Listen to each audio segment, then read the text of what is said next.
Tähän mennessä tää oli mun elämäni paras tunti ahvenenkalastusta. Valehtelematta joka heitolla oli kiinni kala, vaikka osa niistä nyt olikin semmoiset, että ne piti päästä heti kasvamaan. Mä vielä mietin lähenkö mä edes, kun tuuli oli soutuveneelle vähän mun mukavuusalueen ulkopuolella. Se on parempi.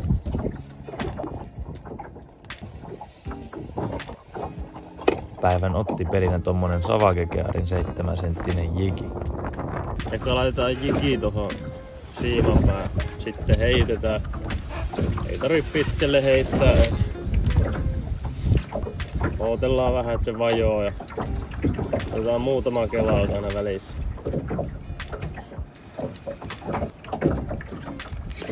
Sitten vapaa pystyyn, kun tulee tärppiä. Voi nostaa tosta. Sieltä tuleekin kalaa suusta näköjään, mutta tämmösiä tolleen saa. Syönti lakkas kun keli tyyntyi, mutta saan just sopivasti kylmälaukun täyteen. Filettalkoiden jälkeen siihen jäi 1,5 kiloa ruodotonta ahvenfilettä. Jos tykkäsit videosta, niin ota tili seurantaa ja tykkää videosta. Kiitos!